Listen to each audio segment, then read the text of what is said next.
Okay, this is it. Number 5 alive. It's the last one for tonight. We've got a good start on it after we scribed it and started hogging it out with the rotary burr. Then we took the we just tried taking a little flop wheel to it just to finally smooth it up a little bit. At this point, we put it back in the reed cage, and we'll put it all back on the motor, put the intake back on, and see where it's lacking, right? Because it's not completely done, but I'm very happy with how this is come along this far. We haven't broke through anywhere yet, and we're real close to being where we need to be. So super happy. We don't want to go too far, but we want to try to get it as big as we can, right, to match up to that intake. But tomorrow, I just put another good heavy coat on. That's the last coat. We're going to let this sit until tomorrow. I think I want to run down to my lumberjack store, hardware store, and buy. I bought 2 of these. They're only 0.8 fluid ounces, though. Not sure if 2 of these is going to be enough to fill it all the way up. And what I don't want to do is have to put a third on top of something that's already curing. So I'm going to go get a third one just in case, just to have it here. And we'll fill this. We'll load this one up tomorrow. She's ready to go. And fingers crossed we get 2 workable pieces, which would be cool. But like I said, we could set the other, the untouched new development conveyor / stuffer with the other, stuff it up, hook it up and get it set up with the other reed cage. And that way, it'd be nice to get both of these up and running and start with the split cage. You know, after we run it, make sure we got the carburetor tuned right, and we're able to get on it hard and see what kind of lap time we can cut, so what top speed we have, what kind of RPM we have, and then throw this one in without the split in it and see if it's any different or any better. Boy, that'd be ideal. I'm not going to spend a lot of time on the sprint cart. I don't think, other than just checking the gear. You know, it's a float bowl carb.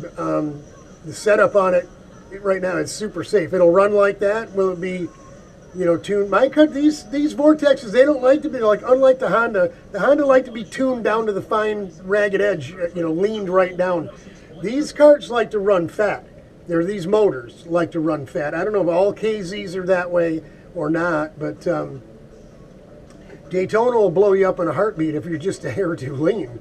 So without being able to adjust a float bowl carburetor like the one on the CIK cart, we got to kind of sneak up on it. But if the exhaust temp is good and the revs are good, we're not lugging to pull the gear, because we're going to leave the gear. We're not going to take the extra tooth off.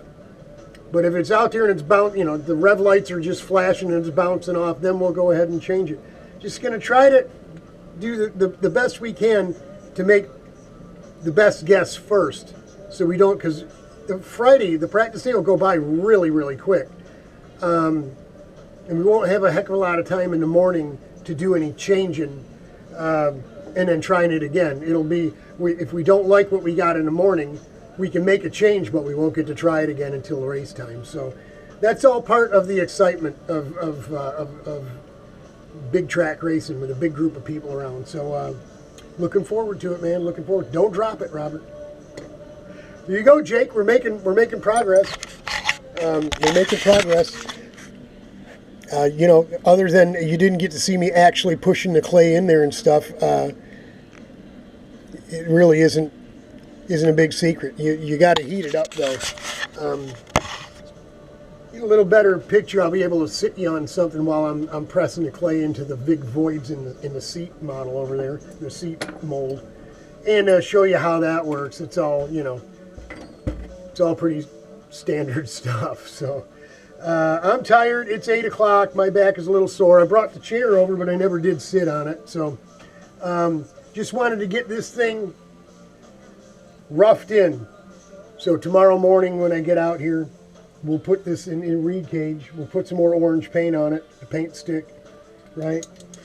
And we'll go ahead and get the reed cage back on and get it back in the motor, and get the big aluminum intake for the 40 mil on there, and see how just stick our finger in there at first and see if we got any thing hanging over, and if so, then we can use the scriber to scribe it. So we'll work on both of these tomorrow. This one we'll get it filled, and then we'll just set it in the back room and get out of our way. As it is, I'm way over here grinding on this thing because I don't want this black plastic crap to get into my little mold over here. So that's it for tonight, guys. 5 parts. That's enough for today, don't you think? How about some banana bread there, Glenda? I say banana bread because Sherry made some banana bread before she took off. But Godspeed, God bless. I'm praying for you. Pray for me. The pressure's on to try to get this thing ready to go and all the stuff ready in, say, 30 days, and then we'll have a day or two to pack the truck, to pack the trailer. It's gonna be tight, but last minute Lawson, right? I mean, I wouldn't have it any other way. Hang in there, y'all. We'll bring you some more exciting stuff here coming up. Noah, hey, how you doing, buddy? They hit me with the tariff on that Mondo thing, man. What a bummer. I haven't bought anything since the tariffs took place, so I'm not, Trump's doing the right thing. I'm not going to complain about it. It costs a few extra bucks.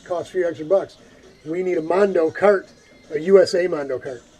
We need a shop over here with an internet store that buys in such mass bulk that it can be cheap. And we need Johnny. Maybe me and Johnny need to do Johnny cart. Johnny Super cart. Hang in there, y'all. It'll get better.